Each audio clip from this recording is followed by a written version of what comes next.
नमस्कार, मी सुलेखा तळवलकर दिल के करीब मध्ये तुम्हा सगळ्यांचं अगदी अगदी मनापासून स्वागत करते.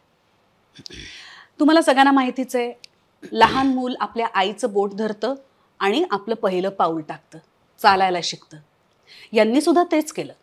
आईचं बोट धरलं, चालायला शिकल्या, पावलं टाकली. पण यांची पावलं पडली ती थेट रंगभूमीवर. हो, अशा आहेत आमच्या पद्मश्री विभूषित नैना आपटे. चला तर नैनाताईंचं स्वागत करूया दिल के करीबमध्ये. नैनाताई, दिल के करीबमध्ये तुमचं अगदी मनापासून स्वागत आहे. सर्वांना माझा प्रणाम आणि नमस्कार. बरं ताई, आपल्या गप्पांना सुरुवात करायच्या आधी तुमच्यासाठी काही भेटवस्तू आहेत त्या मी देते. वाव, मग मस्त धमाल गप्पा होऊन जाऊ. अगदी अगदी. ताई, होलीलामा नॅचरल्स कडून हे नॅचरल ऑर्गॅनिक प्रॉडक्ट्स आहेत. बरं, ते त्यांनी तुम्हाला पाठवलेत. धन्यवाद. वा, फारच छान. आणि ताई, आणखीन एक गंमत आहे. आता काय? आणि एक मिनिट. हो हो, वा. शिल्पा आपटे आणि मेधा गलगले यांचा प्रदा नावाचा होम डेकोरचा ब्रँड आहे. त्यांनी तुमच्यासाठी एक ज्वेलरी बॉक्स पाठवलाय. वा, क्या बात आहे. म्हणजे हो हो हो, दागिने करायला टाकले पाहिजे का बॉक्समध्ये ठेवायला हवेत ना.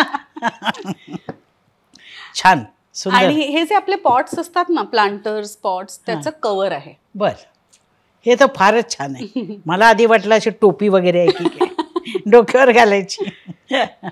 आणि ताई, आपण आत्ता ज्या स्टुडिओमध्ये बसलोय तो फुलवा खामकरचा डान्स स्टुडिओ आहे. वा.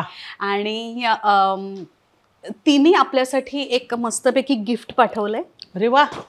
येस, अशोक खामकर मसाल्यांचं गिफ्ट हॅम्पर आहे. चला, म्हणजे स्वयंपाकाची तयारी करायला भरपूर मसाले आहेत. भरपूर छान आहेत आणि सगळे मसाले तिचे फारच सुंदर, फारच सुंदर. वा, सुरेख आहे. ओके, चला. सो ताई, तुमच्या आई म्हणजे शांता आपटे. बरोबर. त्यांनी एक कालखंड गाजवलाय. करेक्ट. आणि तुमचे मामा बाबूराव आपटे, बरोबर ना? हो. तर त्यांच्या काही आठवणी असतील आणि त्या जर का तुम्ही आम्हाला सांगितलं तर खूप धमाल येईल. आठवणी म्हणजे तसं बघायला गेलं तर आठवणींचं भांडार आहे. हो ना? पण त्यातल्या काही मोजक्या आठवणी ज्या सुखदायी आहेत, ज्या आनंददायी आहेत, ज्या मला आठवत आहेत त्या. पहिली आठवण म्हणजे अशी आहे की वयाच्या 4थ्या वर्षापासून, ही फार मोठी आठवण आहे, ते वयाच्या 14व्या वर्षापर्यंत 10 वर्ष सातत्यानं माझ्या आईकडे माझं गाण्याचं शिक्षण, नृत्याचं शिक्षण आणि शालेय शिक्षण, या हे जे शिक्षण, हे सगळं चाकोरीबद्ध डिसिप्लिनमध्ये झालं. पहिली गोष्ट. त्याच्यानंतर रंगमंचावर पाऊल ठेवायच्या अगोदर, खरं म्हणजे 4थ्या वर्षी माणसाला काही कळत नाही ना. हो, मी तेच आता विचारणार होते तुम्हाला. कारण निर्णय घेण्याची क्षमताच नसते. म्हणजे आपण जे म्हणतो की तुम्ही अगोदर ठरवलं का वगैरे, असं काही आपण ठरवत नाही. पण 4थ्या वर्षी म्हणजे दामोदर हॉलला प्रयोग होता. ऐकून माहित असेल दामोदर, फार जुनं थिएटर आहे. प्रयोग सुद्धा व्हायचे ना आतापर्यंत. हा, तर खूप जुनं थिएटर आहे ते. त्या दामोदर हॉलला माझा पहिला मृच्छकटिक, संगीत मृच्छकटिक या नाटकाचा प्रयोग तिथे झाला. तर मला स्टेजवरती कसं आहे, आता हल्ली शिबिर आहे, कॉन्फिडन्स आहे की नाही, कॅमेराला म्हणजे मूल घाबरत आहे का नाही घाबरत आहे, ह्याचा कॉन्फिडन्स त्यावेळेला अंदाज नसतो. किंवा घाबरत असलं तर ते हे सगळे शिबिर करून जातो. पण तेव्हा असं शिबिर वगैरे नव्हतं. मला वयाच्या 4थ्या वर्षी तिने स्टेजची पूजा करायला शिकवली की रंगमंचावर पाऊल ठेवायच्या अगोदर पहिल्यांदा रंगमंचाला नमस्कार करायचा असतो, हे पहिलं. मग मोठी माणसं जी असतील सिनियर, त्यांच्याही पाया पडायच्या. हल्ली कोणी पाया पडत नाहीत, पण त्यावेळेला आम्ही पडायचो पाया. तर त्याच्यानंतर बेल वाजवायची, म्हणजे स्टेजची घंटा, ती खूप जड असायची. तर सालोमन नावाचे एक बुटका मनुष्य होता. तर स्टेजकडचं सगळं बघायचा.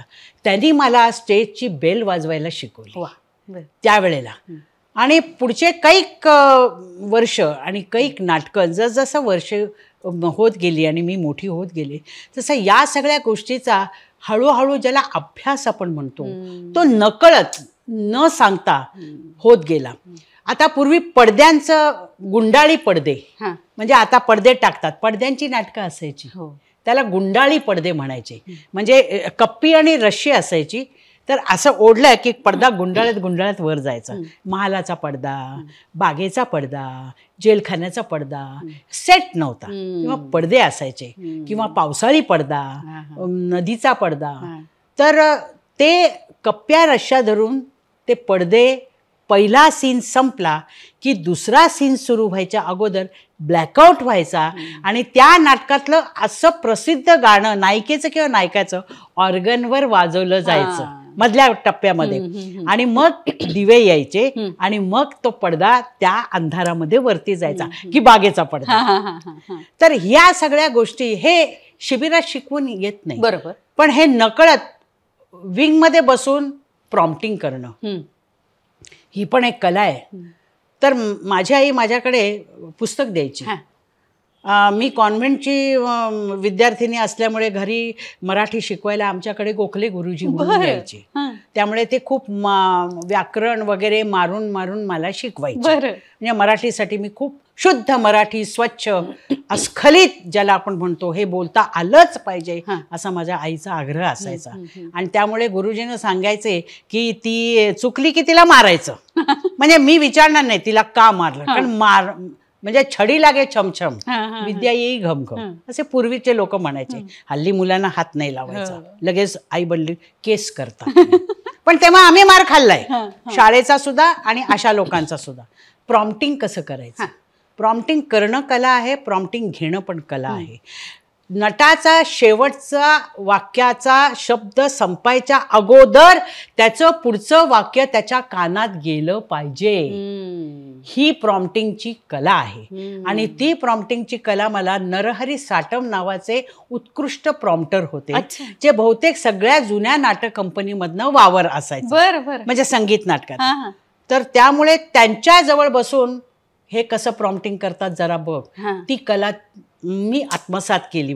त्यामुळे पुढे माझ्या आईची जेव्हा नाटकं मी पाठांतर करून घ्यायची त्यावेळेला ही गोष्ट उपयोगाला आली. म्हणजे ही सगळी नाटकं माझी पाठ झाली होती. त्यामुळे पुस्तकात बघून कुणाला, म्हणजे नानासाहेब फाटकानं सुद्धा मी प्रॉम्प्टिंग केलं एकच प्याल्याच्या वेळेला विंग मध्ये बसून. शेवटची त्यांची खूप मोठी सॉल्युकी असायची, तेव्हा मला म्हणायचे तू मला सांगू नको, माझं पाठ आहे. पण मी त्यांना म्हटलं तसं नाही, तुमचं एक वाक्य गेलं ना आणि मला संपूर्ण नाटक पाठ आहे. तर त्यामुळे नानासाहेब फाटक किंवा परशुराम सामंत, मास्टर दत्ताराम, भार्गवराम, ही सगळी मंडळी मी डोळ्यांनी, म्हणजे मी पाहिली आहे, सहवासात वावरले, त्यांच्याबरोबर मी कामं केलीत. नकळत त्यांच्या कामाचे संस्कार हे माझ्यावरती होत गेले असं म्हणायला काहीच हरकत नाही. चित्तरंजन कोलटकर, दाजी भाटोडेकर, ही सगळी मंडळी माझ्या सहवासात आली, त्यांच्यावर नकळत मी काम केलं. आणि त्यांच्याबरोबर संवाद, लहान मूल मोठ्याशी संवाद जे साधतं तो संवाद असायचा. कपडे बदलताना तिथं जायची, चौकशी करायची, विचारायची. गोल्डन पिरियड, या सगळ्या गोल्डन पिरियडमध्ये मी वावरले. त्यामुळे खरं सांगू का, खूप छान पाहिलंय, खूप छान अनुभवलंय, खूप छान ऐकलंय आणि खूप छान अनुभव घेतलाय. तर ह्या सगळ्या 10 वर्षाच्या कारकिर्दीमध्ये हे सगळं मी शिकले असं म्हणायला हरकत नाही. म्हणजे शिक्षण होतंच, प्लस संस्कार होते आणि ते फार आवश्यक होते. आणि माझी आई खूप डिसिप्लिन होती, मिलिटरी माइंडेड होती आणि सुबत्ता होती, आर्थिक सुबत्ता घरामध्ये असल्यानंतर. एक ॲक्ट्रेसचं स्टारडम जे असतं किंवा काही टँट्रम्स असतं म्हणजे आमच्या शूटिंगला आम्ही 2 कुत्रे बरोबर घेऊन जायचो. बर. हा, ते कुत्र्यांची गाडी पाठीमागे असायची. अच्छा. हा, त्या कुत्र्यांचा खर्च प्रोड्युसर करायचा, ओ. त्याला वगैरे वगैरे जे काय असायचं. हा, आणि मेकअप रूम माझ्या आईची कम्प्लीट सेपरेट असायची. मेकअप रूम शेअर करणार नाही वगैरे असंही असायचं. कुत्रे बाहेर बांधलेले असायचे आणि 6 वाजता ती पॅकअप करायची आणि 6 वाजून 1 मिनिटांनी सुद्धा जी थांबायची नाही स्टुडिओत, 6 वाजून 1 मिनिटांनी ती गाडीत बसून जायची विथ मेकअप, विथ ड्रेपरी. घरात जाऊन सगळं बदलायचं. अच्छा. सकाळी 9ची जर शिफ्ट असेल तर मेकअपमन घरी यायचा, मेकअप घरी केला जायचा, ड्रेस घरी आणला जायचा, घरी ती इस्त्री केली जायची, कुठे काही डॅमेज असेल तर ते शिवलं जायचं, घरी रेडी व्हायचं, शॉर्ट रेडी आहे शांताजी असं म्हणायचं, फोन यायचा आणि मग गाडीत बसून माझी आई जायची. असा तिचा स्टारडम जो आहे, म्हणजे ॲक्ट्रेस काय असू शकते, कशी असते ॲक्ट्रेस, कशी असते. प्लस दोन्ही गोष्टी आहे, नुसती ॲक्ट्रेस नव्हे तर समाजात नटी म्हणून. आता नटी हा आजकाल लोक म्हणतात ती नटी आहे वगैरे, कलाकार, स्त्री कलाकार असा उल्लेख करावा असं ते नेहमी म्हणायची. ही नटी, ती नटी, ती नटी, अशा नट्या नसतात कुणी, त्या स्त्री कलाकार असतात. त्यामुळे स्त्री कलाकाराला एक प्रकारचा दर्जा आहे. आता त्या दर्जेदार वागतात की नाही हा नंतरचा भाग आहे, पण त्या दर्जेने वागणं गरजेचं आहे. त्यामुळे बाहेर पडताना, समाजामध्ये वावरताना, गाडीतून उतरताना, शूटिंगला जाताना, रिहर्सलला जाताना काय पद्धतीनं जावं याचा स्टडी असायचा. म्हणजे आता आपण शोधतो ना कपडे अंगावरती आहेत की नाही, बाईच्या अंगावर कपडे शोधतो, तेव्हा असं नव्हतं. म्हणजे स्क्रीनवर तुम्ही काय तुमच्यासाठी कराल तो भाग वेगळा, तुमच्या कॅरेक्टरसाठी म्हणून जे कराल वेगळं, पण एरवी तुमची आयडेंटिटी कशी असली. खरंय खरंय खरंय. तुम्ही गाडीतनं जरी गेला नाहीत आणि चुकून जरी रस्त्यावरनं तुम्ही गेले जात असाल तर 10 माणसं थांबली पाहिजे. काय कसं काय म्हणून विचारायला. काय म्हणजे काय तुम्हाला काही हवंय का काय, ही जी डिसेन्सी आहे, ही डिग्निटी आहे, ही तुम्ही सोसायटीमध्ये मिळवली पाहिजे. ती कशी मिळवायची ते तुम्ही ठरवा, कोणत्या पद्धतीनं मिळवायची. असं मी तिचं एक सगळं बघितलेलं आहे. तर त्यामुळे 10 वर्षात अख्खा ग्रंथ ज्याला आपण म्हणतो तसा तो, म्हणजे this all picture is in my mind like a computer. त्यामुळे ते सगळं डोळ्यासमोर आहे माझ्या. ताई, तुम्ही जेव्हा तुमचं करिअर सुरू केलं तेव्हा ह्या सगळ्या गोष्टी तुम्ही तुमच्या लाईफमध्ये म्हणजे आचरणात आणल्यात का? हो, कारण त्या आचरणात आणण्यासाठी म्हणूनच तर ते शिकले. कारण असं आहे की 14व्या वर्षी माझी आई वारली. तर पहिली गोष्ट म्हणजे ज्या वेळेला त्या गेल्या त्यावेळेला आमच्याकडे बरीच मोठी मंडळी आली होती. उदाहरणार्थ नर्गिसजी, दिलीप कुमार, अशोक कुमार, शशिधर मुखर्जी, पृथ्वीराज, राज कपूर, या सगळ्या लोकांबरोबर तिने त्या काळामध्ये कुठं ना कुठंतरी कामं केलेली आहेत. अगदी शिवाजी गणेशन, जेमिनी गणेशन यांची सुद्धा मंडळी येऊन गेलेली आहेत. आणि ती मी म्हणजे नसीम बानूला तर मी अशी बघितलेली आहे. म्हणजे मी इतकी लहान अशी बाई इतकी सुंदर असू शकते हे मला त्यांच्याकडे बघून, म्हणजे आय वॉज सो फॅसिनेटेड की माझी आई म्हणायची या नसीम बानू आहे. हां, अशी गोरीपान, इतकी सुंदर, केळीच्या कांबासारखं तिचं असं गाल किंवा अंग असं होतं, म्हणजे सुंदरच असं. तर त्या क्वचित आणि कधी कधी आठवड्यातनं एकदा किंवा 2दा त्या यायच्या आमच्या. कारण ते त्या जनरेशनच्या होत्या ना, सगळ्या एकमेकांना ओळखणाऱ्या होत्या. कधी ना कधीतरी आमच्या बंगल्यावर या सगळ्या लोकांची फेऱ्या व्हायच्या किंवा गच्चीवरती सगळेजण मिळून चहा पाणी जेवण हे असायचं. हां, दर रविवारी वगैरे असायचं. त्यामुळे मी ही सगळी मंडळी अशी बघितलेली आहे. ते राज कपूरला तर असं लाल बुंद राज कपूर मी बघितलेला आहे. पृथ्वीराज असं उंच धिप्पाड, आम्ही एवढी एवढीशी, माझी नजरही ठरत नसे. पण आमच्या घरी सगळी माणसं यायची. तिचा सगळ्यांबरोबर चांगले संबंध होते, घरगुती संबंध होते. अगदी हाक मारली की 10 माणसं धावून येतील इतके संबंध होते. त्यामुळे हे सगळं आचरणात आणल्यानंतर माझी आई जेव्हा 14व्या वर्षी गेली त्यावेळेस ॲटोमॅटिकली आमच्याकडे कुटुंब छोटं, फार माणसं नाहीत.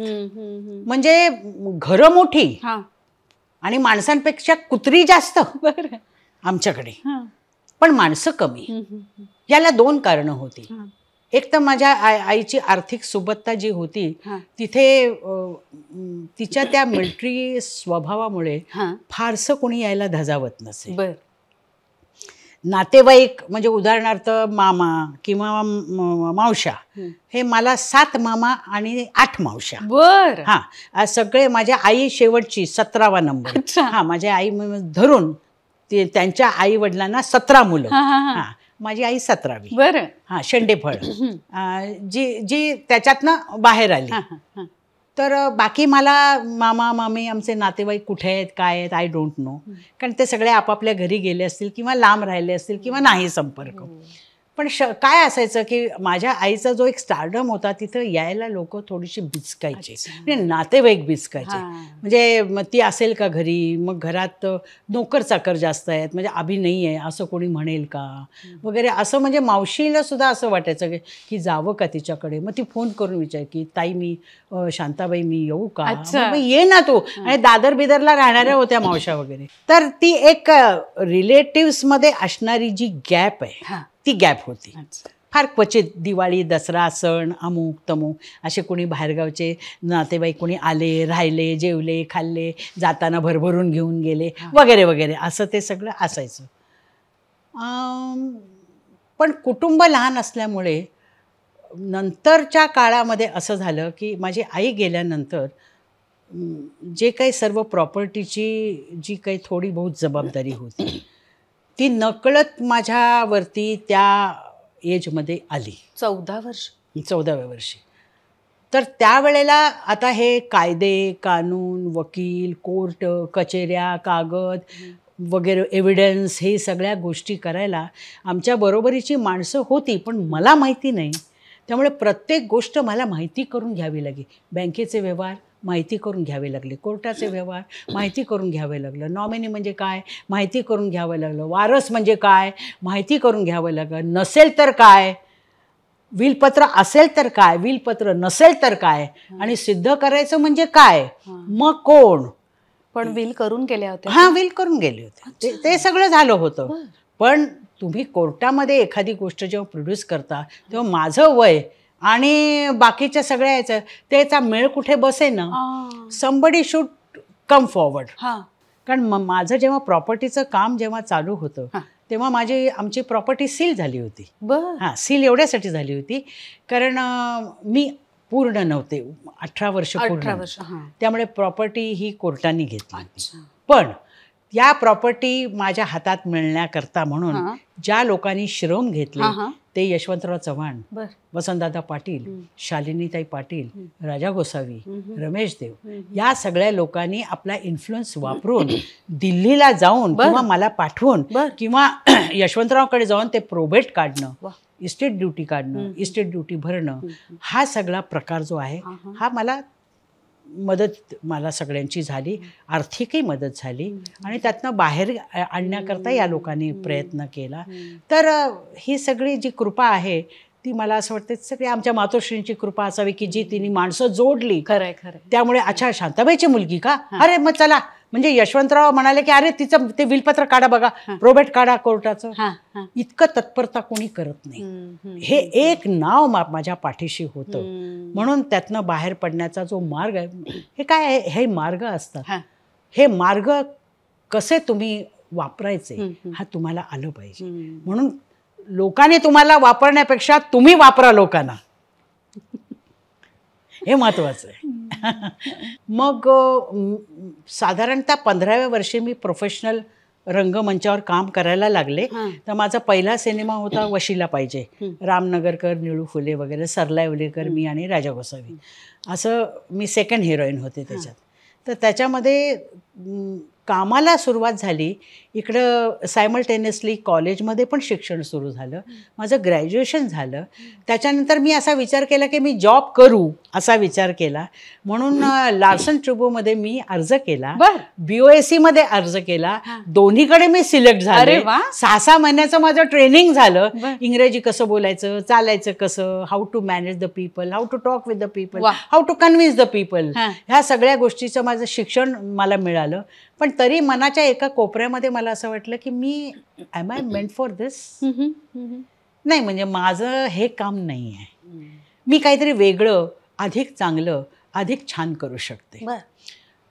कारण माझ्या आईने शेवटचा जो काळ होता माझ्या आईचा, एक साधारण 1-1.5 वर्षाचा, तेव्हा ती आजारी होती. आजारपणामध्ये किती वर्षाच्या होत्या त्या? 42. आजारपणामध्ये काम नव्हतं. डाऊन पिरियड असतो ना प्रत्येक कलाकाराचा, तर तो थोडासा कामं मिळण्याच्या दृष्टीनं थोडासा सेटबॅक होता. पण म्हणजे घरातच असणं हे जास्त होतं त्यावेळेला. तर शेवटची 4 वर्ष 60, 61, 62, 63, 64 ही 4 वर्ष ती घरातच होती. थोडंसं आजारपण पण होतं आणि ती ट्रीटमेंट पण चालू होती आणि घरातच होती. पण घरात असण्याचा फायदा एक झाला की रोज मला एक वेगळं शिक्षण मिळायचं. म्हणजे गाणं वगैरे हे तुमच्या कलेचं हे सगळं वेगळं, पण एक नवा विचार रोज दिला जायचा, असा की तुला कोणत्या क्षेत्रात काम करावं असं वाटतंय. जर तुला कलेच्या क्षेत्रात काम करावंसं वाटत असेल तर पूर्ण 100% तिथे तुला कॉन्सन्ट्रेट करणं गरजेचं आहे. बरोबर आहे. पहिली गोष्ट.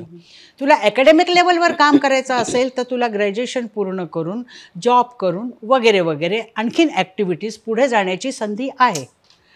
मुळात आधी तिने मला सांगितलं की तुमची आर्थिक व्यवस्था मी करून ठेवली. पहिली गोष्ट म्हणजे दुपारची तुमची 12ची वेळ जेवणाची आणि रात्रीची 9ची वेळ, हे तुमचं करून ठेवलेलं आहे. त्याच्यासाठी तुम्हाला काम करायची गरज नाही. आता तुम्ही काही वेगळं करू शकता का, तुमच्यामध्ये असणाऱ्या कलागुणांचा काही वापर करू शकता का चांगल्या पद्धतीनं, तर करण्याची तुम्हाला मुभा आहे.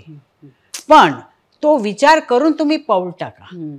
तुम्ही असं पाऊल टाका की जे तुम्हाला मागे मागे नको तुम्ही यायला, किंवा पाऊल असं पडलं पाहिजे की ज्याचा तुम्हाला पश्चाताप होता कामा नये. बरोबर आहे. आयुष्यामध्ये आरशासमोर उभं राहिल्यानंतर स्वतःला गिल्टी फील करणार असाल तर मग तुमच्या करिअरला काही अर्थ नाही आहे. एका पायरीवर चढल्यानंतर मी 10व्या पायरीवर जाईन की नाही, पण 10व्या पायरीवर जाईपर्यंत तुम्ही तिथे किती सस्टेन होऊ शकता, याची तुमची शारीरिक क्षमता काय, तुमची मानसिक क्षमता काय, तुमची वैचारिक क्षमता काय, तुम्ही कसं स्ट्रगल करू शकता, तुम्ही कसं फेस करू शकता. ती म्हणते आजची फिल्म इंडस्ट्री ही तू जेव्हा काम करशील तेव्हा नसणार आहे.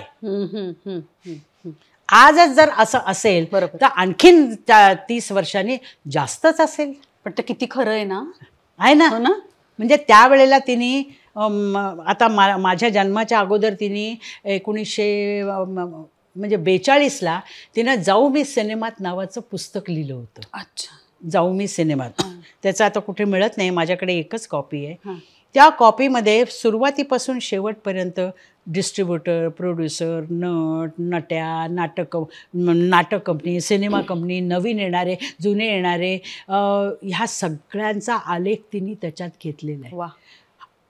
तर त्यामुळे काय आहे की हे असे संस्कार आत्तापर्यंत, आता मी 71 वर्षाची आहे, 71. सो इतक्या वर्षामध्ये हे सगळे संस्कार पडल्यानंतर ते डेव्हलप होतात. ताई, तुम्ही एवढं काम केलंय तुमच्या अखंड करिअरमध्ये.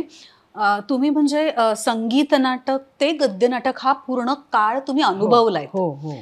आणि बरीचशी संगीत नाटकं जी आधी होती ती नंतर त्यांचं गद्य नाटकात रूपांतर झालं. हो. ती काय म्हणजे नावं सांगू शकाल का? हो, सांगेन ना. म्हणजे कसं आहे की आता उदाहरणार्थ लग्नाची बेडी. लग्नाची बेडी बऱ्याच लोकांना माहित नाही की ते संगीत नाटक आहे. हो, खरं तर. आणि मुळात ते संगीतच नाटक आहे. आणि ते नाटक स्पेसिफिकली बापूराव मानांच्या करता लिहिलं गेलं आत्रे थिएटर्समध्ये. म्हणजे आत्र्यांनी लिहिलं ते. त्यावेळेला ही सगळी मंडळी त्यांच्याकडे काम करत होती. त्यामुळे रश्मी, जसं सुरुवातीला रश्मी स्त्री प्रधान भूमिका पुरुष मंडळी करत असत, जसं बालगंधर्व, तसं बापूराव माने सुद्धा स्त्री प्रधान भूमिका करत असत, जसं मोरूची मावशी त्यांनी केलं. ही नाटकं त्यांच्याकरता लिहिली गेली. तर मग आता रश्मी डोळ्यासमोर कुणाला हा प्रश्न निर्माण झाला तेव्हा, असं मी ऐकलंय, बापूराव मानेंना रश्मी केली. मग त्यांना आवश्यक असणारे जे कपडे बिपडे आहेत ते. त्यानंतरचा काळ असा आला सिनेमाचा.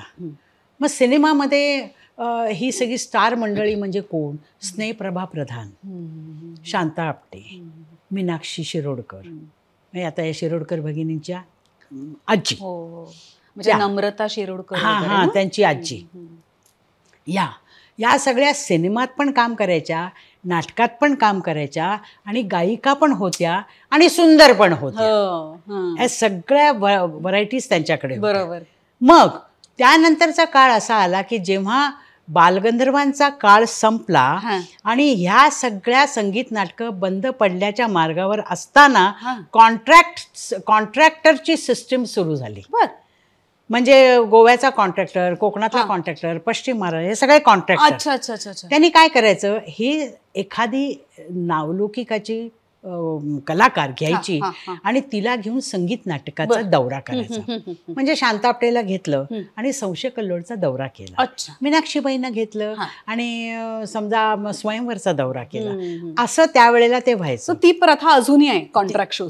पण कॉन्ट्रॅक्ट शोची आहे, पण कॉन्ट्रॅक्टर संपले. कॉन्ट्रॅक्ट शो आता कसा होतो, एखाद्या संस्थेने तुमचं नाटक घेतलं, हे तुमचे पैसे आणि येऊन करा, तुमची बस आणा, हे ते सगळं तुम्ही करा, आणि शेवटी व्यवहार तो. कॉन्ट्रॅक्टर हा असा असतो, असा असायचा की तुमचे 15 प्रयोग मी घेतलेत आणि ते कोकणात गावात मी लावणार आहे, मुख्य शहरांमध्ये. येता जाता खर्च माझा, जेवण खाण तुमचं, मानधन तुम्ही द्यायचं, 60-40. हे कॉन्ट्रॅक्टर सिस्टम. त्यामुळे ठराविक पणशीकर वगैरे यांचे ठरलेले कॉन्ट्रॅक्टर असायचे. तो मी नव्हेच लागलं की पुढच्या प्रयोगाचा कॉन्ट्रॅक्ट आत्ता व्हायचं की मी गोव्याला तुमचे 15 प्रयोग घेतोय. ही कॉन्ट्रॅक्टरची सिस्टम होती. आणि तेव्हाचे कॉन्ट्रॅक्टर म्हणून असं म्हणायला गेलं तर तो कदाचित नावं ऐकले, आता जो गोट्या सावंत आहे त्याचे वडील ते कॉन्ट्रॅक्टर होते, मामा पेडणेकर, ते कॉन्ट्रॅक्टर होते. आता त्यांनी स्वतंत्र व्यवसाय सुरू केला. त्याच्यानंतर पुण्याचे जे बेहरे म्हणून आहेत ते कॉन्ट्रॅक्टर होते. गोव्याचे अनेक, दादा बांगडे म्हणून नागपूरचे कॉन्ट्रॅक्टर होते. नवीन नाटक काढलं की नाही, गद्य असो संगीत असो, की ते मुंबईला यायचे. असं झब्बा बिब्बा घालून, एवढ्या नोटा असायच्या खिशात. आणि मग ते निर्मात्यांच्याकडे जाऊन म्हणायचे, नवीन नाटक तुमचं येत आहे ना, पान बिन खाल्लेलं असायचं, तर मी 15 प्रयोग घेतोय कोकणात किंवा गोव्यात किंवा नागपूर म्हटलं की दादा बांगडे. मग पणशीकर म्हणजे माझे 15 प्रयोग घ्या, 5 प्रयोग पुढचे मी करतो, माझ्यावरती मी लावतो.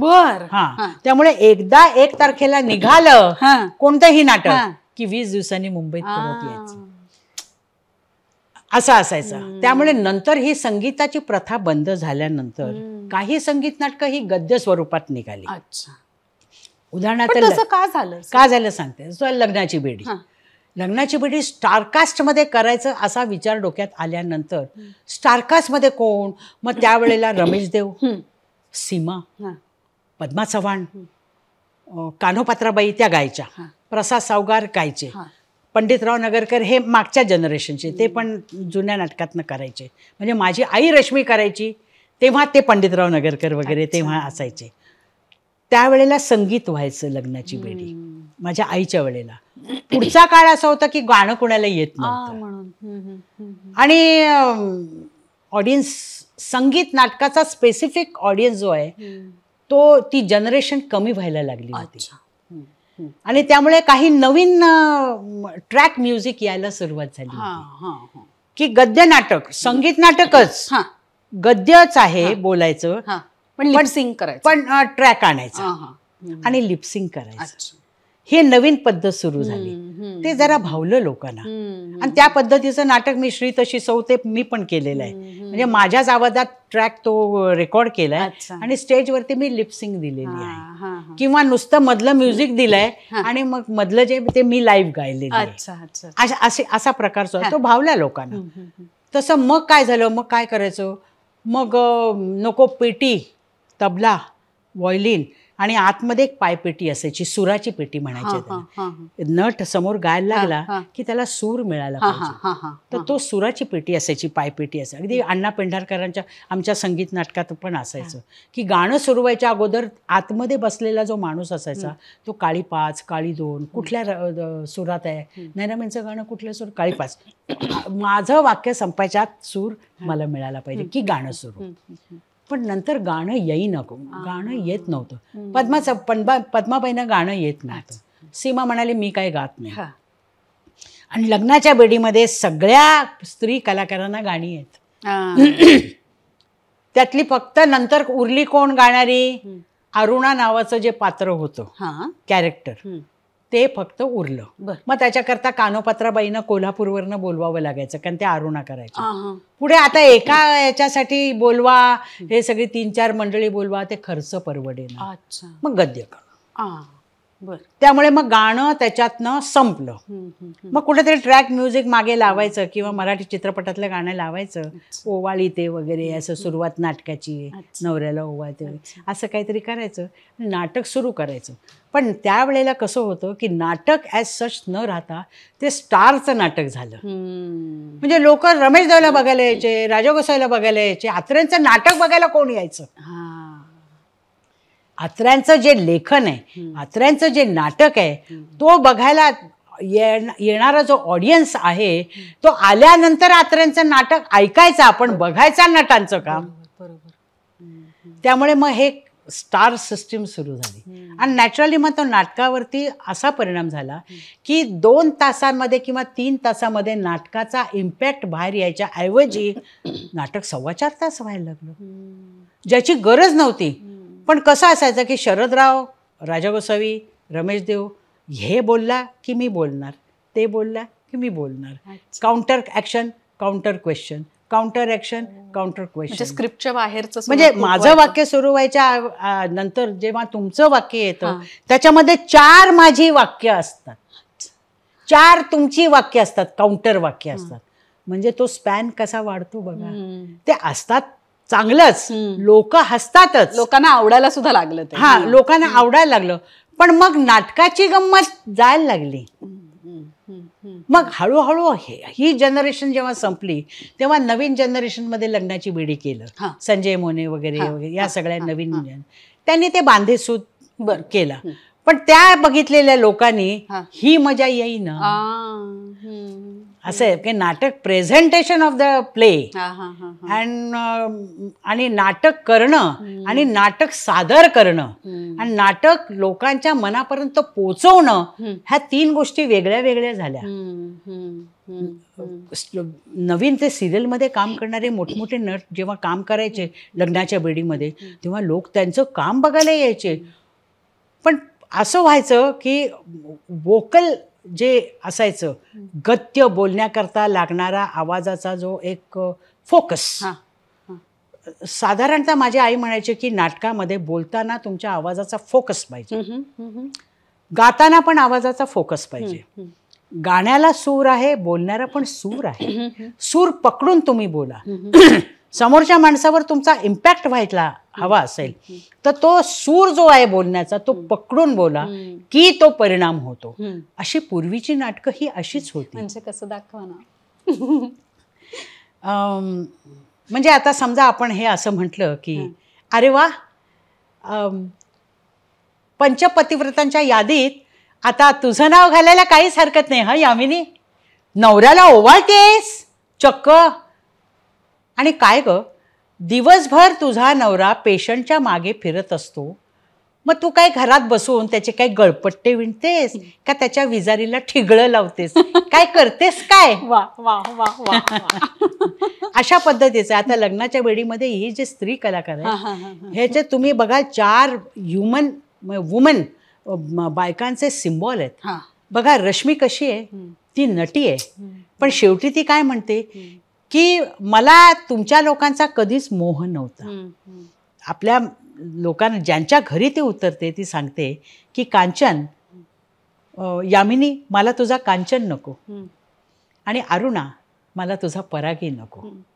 तुम्हाला कदाचित सांगितलं तर खोटं वाटेल, आमच्या सिनेमा धंद्यामध्ये रोज अशी माणसं आमच्या पायाशी लोळण घेत असतात.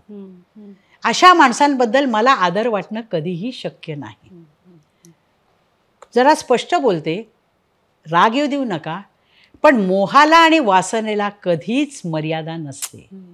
पुरुषांच्या या उच्छृंखल प्रवृत्तीला लग्नाच्या वेळीचं बंधन असल्याशिवाय हे संसार सुखाचे होणार नाही. आता हे वाक्य 1935ला अत्र्यांनी लिहिलेलं आहे. हे आत्ता किती खरं आहे बघा. रिलेशनशिप ही कॅरेक्टर आहे त्याच्यामध्ये. अरुणा म्हणते की पराग, मी काही तुझ्याबरोबर लग्न करणार नाही बाबा. का का का मी फक्त तुझ्याबरोबर राहणार, आणि मला नाही आवडलं की मी जाणार. आज जे आहे खरे, आज असं आहे. किंवा दुसरी कॅरेक्टरची गोकर्णाची आहे, अहो 4 बायका खाल्ल्या यांनी, मी 5वी. म्हणजे पुरुषांचाच ही जी आहे की 4 बायका झाल्या, 5वी बायको लहान आहे, तरी पण लग्न केलं त्याने. सगळ्या पोरांचा पोरवडा सांभाळता सांभाळता मठ्ठ्यात जीव येतो माझ्या. मी बाहेर चूल फुंकते आणि हे बाहेर उकिरडे फुंकत असतात. 4 वाजता मुलींच्या शाळा सुटल्यानं की बरोबर मुलींच्या शाळेसमोर हे जाऊन उभे राहतात. वर्तमानपत्रामध्ये कसल्या तरी गुपचूप का काय म्हणतात ना, त्या जाहिराती वाचत बसतात. शोभतं का आता या वयामध्ये? तेव्हा असं मला तर असं वाटतं, हे सगळे जे म्हातारे आहेत ना, यांना उंच नारळाच्या झाडावर नेऊन बसवावं आणि खालून झाड गदा गदा गदा गदा गदा गदा हलवावं, पडू दे मेल्यानं. गोकर्ण म्हणतो, भ्रम आहे तुझा, नारळ पडतील, म्हातारे पडणार नाहीत. असा विनोद, अशी विनोदाची फेक, अशी वाक्य, या सगळ्या ह्याच्यामध्ये ते हे नकळत झालेलं शिक्षण आहे सुले. हल्ली प्रश्न असा आहे की दाजी भाटोडेकर नेहमी म्हणायचे, कसं आहे नैना माहिती आहे का, हल्ली पाया पडावं असे पायच मिळत नाहीत, त्यामुळे असे गुरुच मिळत नाहीत. पण माझ्या नशिबानं माझ्या जनरेशनला आणि मला, माझी जवळजवळ तुला सांगते 72 नाटकं झाली. या 72 नाटकांमध्ये 42 गद्य नाटकं आणि 25 संगीत नाटकं. ही सर्व संगीत नाटकं जुनी, एकच पहिला, भावबंधन, मृच्छकटिक, संशय कल्लोळ वगैरे वगैरे, जेवढी म्हणून संगीत नाटकं ती गोरा कुंभारपर्यंत सगळी संगीत नाटकं झाली. गद्य नाटकं झाली, त्यातली जवळजवळ निम्मी नाटकं विनोदी होती. आणि त्या सगळ्या विनोदी नाटकात जवळजवळ मी राजाभाऊंच्या बरोबर 15 वर्ष काम केलं. बरं. म्हणजे एक पेर असते ना, तशी रंगमंचावर राजा गोसावी नैना आपटे ही पेर होती. आणि ती जवळजवळ 14 ते 15 वर्ष आम्ही रेग्युलर काम करत होतो. पुढे मग मी नकळत मला अण्णा पेंढारकरांचं संगीत नाटकाचं बोलावणं आलं, जे बावनखणी. हे नाटक खूप चाललं तेव्हा. मी, फैयाज, प्रकाश घांगरेकर, नारायण बोळस, माया जाधव अशी सगळी मंडळी आम्ही काम करायचो. ऐतिहासिक बेस होता त्या ह्याचा, आणि कलावंतिणीच्या आयुष्यावरती होतं. अनेक कलावंतिणी प्रत्येक गावाच्या, कर्नाटकाची, बेंगलोरची, पुण्याची, अशा सगळ्या कलावंतिणी त्याच्यामध्ये विद्याधर गोखल्यांनी ते नाटक लिहिलं होतं. त्याचं नाव होतं बावनखणी. बावनखणी म्हणजे पुण्याला 52 खण आहेत. त्या प्रत्येक खणामध्ये कलावती असतात, त्या कलाकार असतात, त्या सगळ्या गावागावाच्या असतात. आणि नंतरच्या काळामध्ये या ज्याला आपण नाटकशाळा म्हणतो, पेशव्यांच्या काळामध्ये, की पदरी नाटकशाळा आहेत. नाटकशाळा म्हणजे काय, गावोगावच्या नृत्यांगना, गायिका सगळ्या आपल्या वाड्यात आणून ठेवलेल्या आहेत. आणि त्यांचे दरबारामध्ये त्यांचं रोज सादरीकरण होत असतं. अशा बेस असणारा ते नाटक होतं. त्याला नाव होतं बावनखणी. तर ते नाटक माझं सुरू झाल्यानंतर नॅचरली असं झालं, मी तेव्हा गाणं शिकत होते यशवंतभाऊ जोशींच्याकडे. आधी मी इंदिराबाई केळकरांच्याकडे शिकत होते. हे किती साली म्हणताय तुम्ही किती वर्षाच्या होता? हे 83ची गोष्ट आहे. 83. म्हणजे तुला सांगते, मी 65ला काम करायला सुरुवात केली. 65 to 83 मी सर्व गद्य नाटकं केली. त्याच्यानंतर 83ला माझी संगीत नाटकं सुरू झाली. संगीत नाटकं सुरू झाल्यानंतर संगीत नाटकांचे जे संस्था आहेत, उदाहरणार्थ भरतनाट्य मंदिर, साहित्य संघ, मनोरंजन, अशा ज्या संस्था आहेत, यांनी काय केलं, यांना एक असं असतं ना की आपल्याला एक नवीन कलाकार मिळाले आणि ती गाणारी आहे, तर हिला घेऊन आपण सगळी संगीत नाटकं करावीत. तर साहित्य संघाने जवळजवळ मला घेऊन सर्व संगीत नाटकं केली आणि त्यांचं एक नियोजन होतं की महिन्यातनं एक नाटक, अशी 12 नाटकं, असं वर्षाला 12 नाटकं करायची. त्यात ययाती आहे, मत्स्यगंधा आहे, संशयकल्लोळ आहे, मानापमान आहे, एकच प्याला आहे, सर्व नाटकं. आणि त्याच्यामध्ये काम करणारे चित्तरंजन कोलटकर, दाजी भाटोडेकर, काही संघातली, काही बाहेरची, अशी अरविंद पिळगावकर, नारायण बोडस, ज्या मंडळींनी मला शिकवलं रंगमंचावर कसं उभं राहायचं. गाताना, बोलतानाचा एक वेगळा बाज असतो पण गातानाचा एक वेगळी स्टाईल असते. हे मला नारायण बोडस आणि अण्णा पेंढारकर आणि अरविंद पिळगावकरांनी शिकवलं. गोविंदराव पटवर्धन जेव्हा ऑर्गनला असायचे तेव्हा ते मला तिथून खूण करायचे, हा आकार घेऊ नकोस, हा कानाला वाईट लागतो. असं आत आल्यानंतर ताबडतोब मला ते शिक्षण मिळायचं, ताबडतोब चुका माझ्या दुरुस्त व्हायच्या. किंवा दाजी म्हणायचे अशी उभी नको करू, हे वाक्य नको बोलू, असं त्याचा अर्थ वेगळा निघतो, असं बोल. किंवा अरविंद पिळगावकर म्हणायचे हा राग आहे ना, याच्यामध्ये हा सूर नाही लागत, तू यशवंत बोलणं जाऊन विचार, जरा वेगळ्या पद्धतीनं हे मांड. कारण प्रत्येक नाट्यसंगीताच्या मागे क्लासिकलचा बेस आहे, क्लासिकलच्या बेसवर आधारितच संगीत नाटक आहे. आता मिश्र राग जे असतात त्याच्यामध्ये हलकी फुलकी गाणी असतात. म्हणजे जसं आता लग्नाच्या बेडीमध्ये ती पाहताच बाला बाला कलिजा खलास झाला झाला, कलिजा खलास झाला, छातीत इश्क भाला, अरे छातीत इश्क भाला भाला, की आर पार गेला गेला, की आर पार गेला, कमनीय देह विधीने. रश्मीबद्दल वर्णन चाललंय, सगळे टोळ भैरव जमलेत आणि अवधूत नावाचा ब्रह्मचारी तिला बघितलंय आणि तो वर्णन करतोय. कमनीय देह विधीने रचिला तिचा छबेला, ती पाहताच बाला, लावण्य काय सारे. काय सांगता अवधूत? हो मग अहो लावण्य म्हणजे काय, काय बोलू मी. लावण्य काय सारे उकळोनी वा पिळोनी. अवधूत कळलं का? लावण्य उकळायचं आणि असं पिळायचं. त्या मस्त अत्तराचा, बरं त्या मस्त अत्तराचा भरला गमेची बुधला, भरला गमेची बुधला, ती पाहताच बाला बाला. आता ती पाहताच बाला, ह्या बालाचं जे वर्णन आहे ते आता गाणारा जो नट असतो तो वेगवेगळ्या पद्धतीनं घेतो. तर पंडितराव असं घ्यायचे, ती पाहताच बाला बाला, ही त्यांची स्टाईल. उदयराज गोडबोले असं आहे, ती पाहताच बाला बाला, आधी लाडकं. किंवा छोटा गंधर्व जे म्हणायचे, ती पाहताच बाला, ही त्यांची स्टाईल आहे. प्रत्येक बाला हा शब्द हा वेगवेगळ्या पद्धतीनं सादर कराय. किंवा प्रसाद सावकार आहे, ती तो ते अगदी त्यांचं गाणं म्हणजे एकदम थ्रो असायचा. ती पाहताच बाला बाला कलिजा खलास झाला, अशी ती सुरुवात असायची. प्रत्येकाची वेगळी वेगळी पद्धत असायची. तर हे अनुभवायला मिळालं मला. त्यामुळे संगीत नाटकामध्ये उभं राहायचं आणि गाताना काय करायचं. वाक्याच्या मध्ये गाणं आहे का गाण्याच्या मध्ये वाक्य आहे, का माझं वाक्य संपल्यानंतर तुमचं वाक्य सुरू व्हायच्या आधी मला जे सांगायचंय ते मला गाण्यात सांगायचंय. मग मी गात असताना ह्यांनी काय करायचं, ह्यांनी काय करायचं, नुसतं उभं राहायचं का माझ्या कोऑर्डिनेशन करून घ्यायचं, मी त्यांना सामावून घ्यायला पाहिजे. म्हणजे प्रेम सुधा जीवा सुखदा, प्रेम सुधा. तर माझ्यावर यामिनी असते, धरून चाला मी अरुणा आहे, तर ती जर अशी उभी राहिली पण मी गातेय तिथे, माझं गाण्यातनं सांगणं आहे, ते सांगणं घ्यायला नको का. प्रेम सुधा. बरं हो का, हं.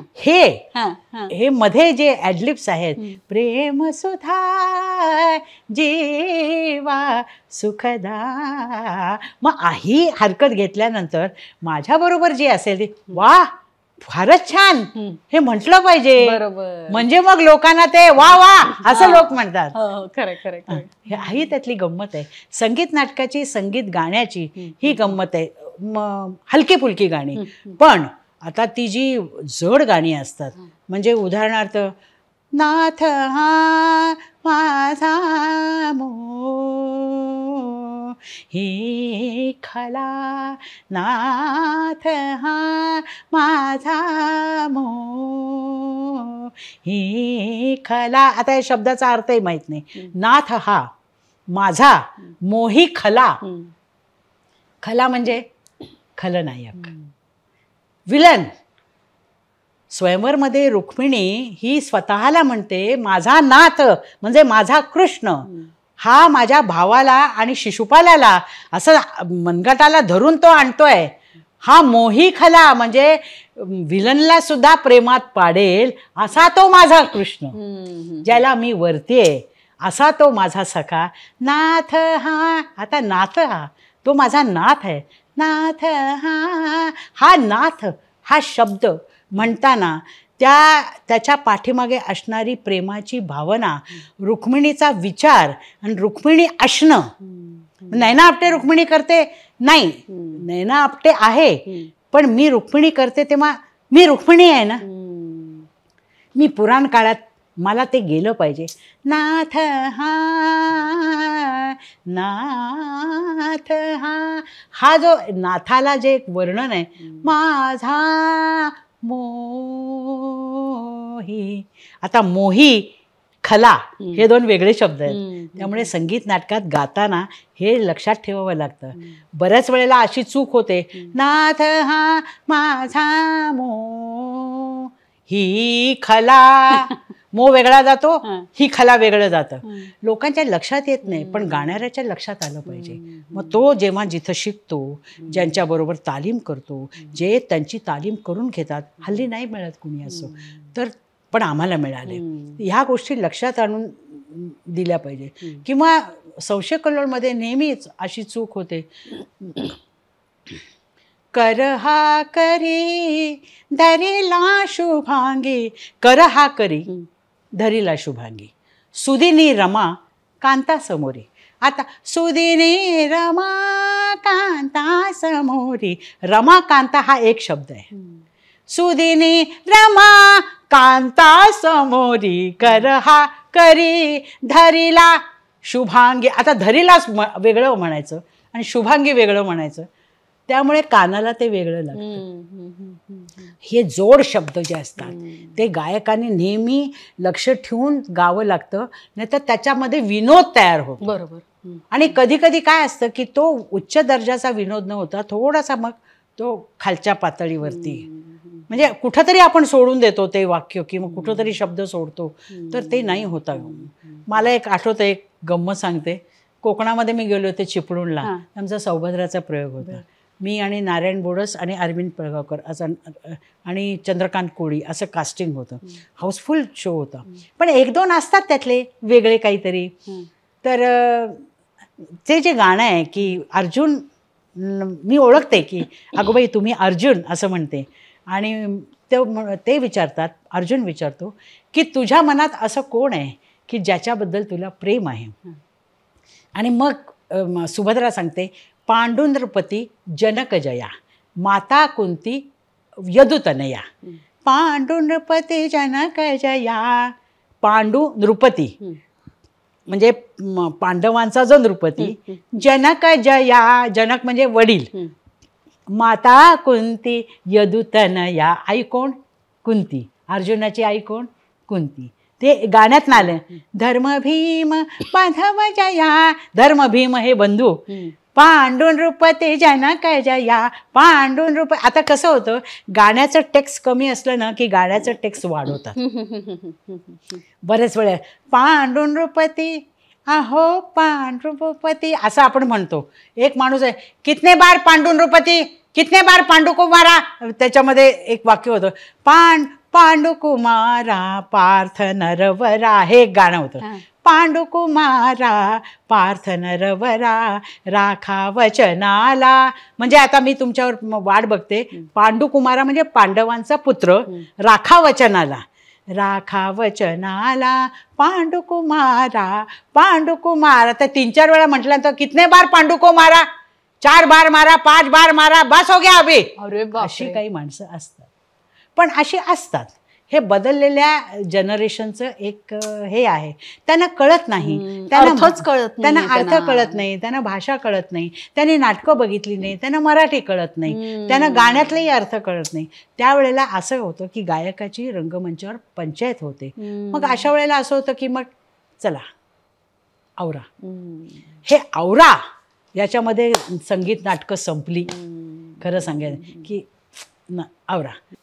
ताई, तुम्ही इतके सिनेमे केले आहेत, इतकी नाटकं केली आहेत आणि तुम्ही काळ बदलताना बघितलाय, तर तुम्ही या सगळ्या बदलांबरोबर बदलत सुद्धा गेलायत.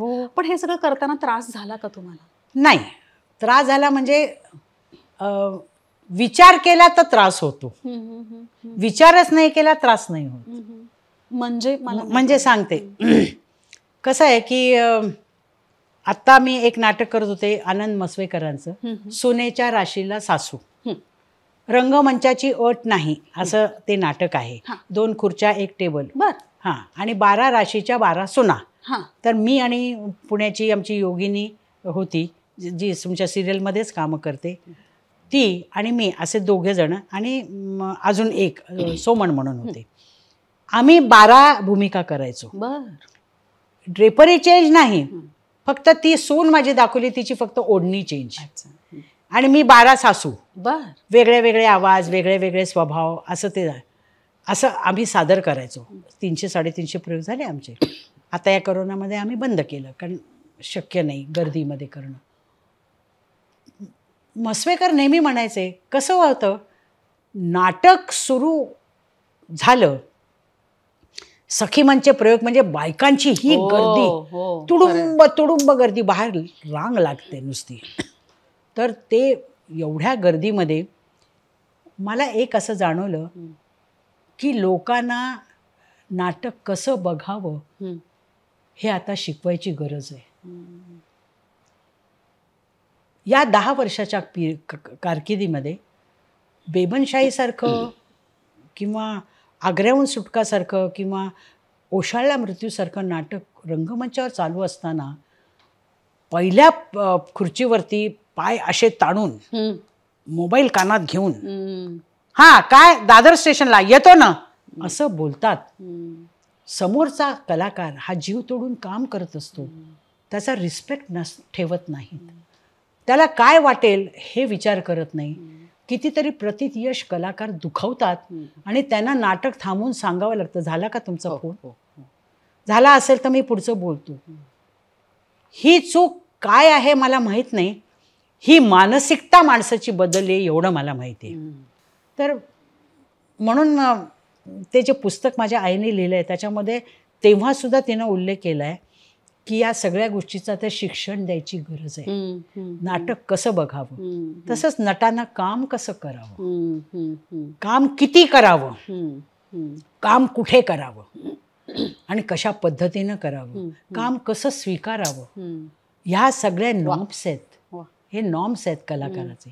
या पद्धतीनं तुम्ही केलं की मग तुम्हाला सांगायला एक बरं वाटतं की मी एक 50-55 वर्ष काम केलं. कारण तुमच्या हातात नाही तर वर्ष नसतात, तुमच्या हातात 10च वर्ष असतात, 5च वर्ष असतात, किंवा तुमच्यापेक्षा वेगळा कोणीतरी पुढारलेला बोल्ड अजून येतो, मग तुमची काय गरज आहे? बरं, तुमचा यजमान आपल्या क्षेत्रात नाही, ते राजकीय क्षेत्रात आहेत. अच्छा. त्यांचं राजकीय आणि अध्यात्म हे 2 क्षेत्र त्यांची आवडीची आहेत. माझं सासर मुळात आध्यात्मिक वळणाचं आहे. आमच्या घरात बहुतेक आध्यात्मिक कार्य एखादी उपासना, एखादं जपयज्ञ, एखादं होम हवन, अशा पद्धतीचं एक संस्कार आमच्या घरामध्ये आहे. वा, छान. तर त्यामुळे ते राजकीय वर्तुळामध्ये ते एवढ्यासाठी आहे, राजकारणाची त्यांना आवड आहे. हा. ते सुशीलकुमार शिंदेंच्याकडे ते काम करायची, अच्छा. अजूनही करतात. आदनमधनं साहेब त्यांना बोलवतात. वा. 40 वर्ष पर्सनल PA म्हणून ते काम करतात.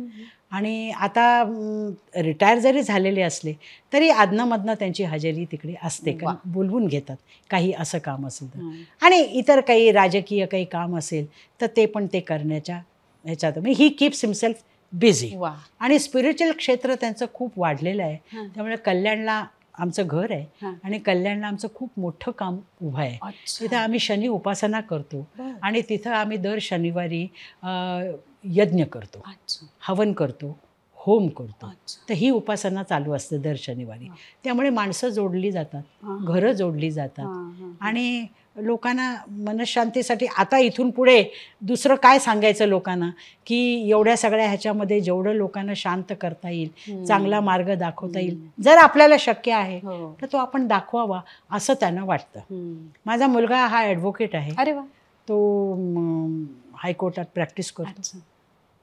माझी सून ही जर्मन कंपनीत कामाला आहे. ती प्रॉडक्ट डिझायनर आहे आणि 100 मधले 10 आणि 10 मधली ती असं ती सिलेक्ट झाली आहे. अरे वा. त्यामुळे ती सारखी अशी असते. माझा मुलगाही सारखा असा असतो आणि मी फक्त बघते की तो काय करतो. आणि त्यांना गाण्याची आवड नाही असं नाही आहे, म्हणजे तिला तिचं क्षेत्र वेगळं आहे. माझ्या मुलाला संगीताचा कान आहे. त्या झाकीर हुसेन, भीमसेन जोशी ही मंडळी जगात अशी नाहीत असं त्याचं म्हणणं आहे. झाकीर हुसेन सारखा दुसरा माणूसच नाही, तबलजी दुसरा नाहीच आहे, एकमेव तोच आहे, असा नाही आहे तबला वाजवता, असं त्याचं एक हे आहे. किंवा टॉम क्रूज सारखा नट नाहीच आहे जगात, एकमेव तो नट आहे इतका चांगला, असं त्याला त्याच्यावर त्या प्रेमात आहे त्या टॉम क्रूजच्या. आणि बाकी त्याचं टेक्नॉलॉजीमध्ये तो पुढे आहे. प्रत्येक गोष्ट टेक्नॉलॉजी या दृष्टीनं तो पाहतो. वाचन खूप आहे. म्हणजे रशियात काय चाललंय हे आत्ता मला माहीत नाही आहे, पण त्याला माहिती आहे. चीनमध्ये काय चाललंय त्याला माहिती नाही. He is always on that की जागतिक राजकारण, जागतिक समाजकारण, त्याचे उमटणारे पडसाद, आणि हे पडसाद आत्ता का उमटले तर साधारणतः 300 वर्षापूर्वी असं घडलंय. त्याचा इतिहास तो शोधून, रिसर्चर तो शोधून काढतो आणि ते सगळं तो मला सांगतो आणि ते मला ऐकावं लागतं. कारण काय करणार, असं आहे, सांगणारा मनुष्य समोर आहे. आता तू नाही का माझं एवढं सगळं ऐकू, तर लिसनिंग ही पण एक कला आहे. ऐकून घेणे आपल्याला समजवणं पण त्याच्यातून खूप काही शिकायला मिळतं. म्हणजे तुमच्यासारखे दिग्गज जे दिल के करीब मध्ये येतात त्यांचं फक्त तासभर बोलणं ऐकलं तरी सुद्धा, आणि ते आचरणात आणलं, नुसतं ऐकून सोडून दिलं तर त्याचा काहीच उपयोग नाही, आणि ते आचरणात आणलं तर मला असं वाटतं की आयुष्य कितीतरी समृद्ध होईल. त्यामुळे मग काय आता की आम्ही जे आमचं आयुष्य एका शिस्तीमध्ये बांधलंय, अशी शिस्तीमध्ये बांधणं सगळ्याच कलाकारांना, स्त्री कलाकारांना शक्य नाही आहे. प्रत्येकाचे व्ह्यूज वेगळे आहेत, जगण्याची पद्धत वेगळी आहे. मी माझी आई किंवा आम्ही एका विशिष्ट चौकटीमध्ये आम्ही वाढलो किंवा मला वाढवलं. त्यामुळे मी इंडस्ट्रीमध्ये, पण मी कुठल्याही म्हणजे मला पार्टीला मी नसते. तुम्ही खूप अलूफ असता, मी बघितलं. तिथे जाऊन काय करायचं हा मला प्रश्न असतो. काय करायचं तिकडे. आपण एक सिरियल केली होती सरस्वती नावाची. हो. तर त्यामुळे माझं काम, माझं जे जग आहे, जिथे मी जाते ते माझं काम, ते माझं जग व्हास्ट जग आहे असं मी मग त्याच्याला जोडीला जे असतं त्यात मला काही फारसा इंटरेस्ट नाही. म्हणजे मी गॉसिपमध्ये नसते किंवा तुमच्या त्या पार्टीजमध्ये नसते. मला कळत नाही तिथे काय करायचं, कारण माझा तो स्वभाव नाही. काम करणे, 7व्या मिनिटाला मेकअप पुसून बाहेर जाणे, एवढंच मला माहिती आहे. त्यामुळे कदाचित मी रिझर्व असेल, कदाचित अनेक लोकांचे समज असतील, पण ही माझी पद्धत आहे, ही माझी जगण्याची पद्धत आहे आणि I am happy in that. एकदम म्हणजे मेकअप काढल्यानंतर पुढच्या 7व्या मिनिटाला मी घरी असते. याचं कारण असं की घरचे माझे वाट बघतात. म्हणजे ते फोनवरती विचारतात, संपलं तुझं, येतेस ना तू, आम्ही जेवायचं थांबतो. किती गुड.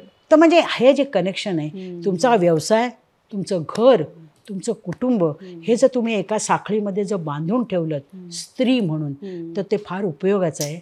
आणि स्त्री ही नुसती समाजाची घटक आहे, ती पुढच्या पिढीची जन्मदात्री आहे. पुढची पिढी घडवताना ह्या गोष्टी, ही साखळी आहे, ही चेन आहे, हे तुम्ही लक्षात ठेवलं. अगदी खरं.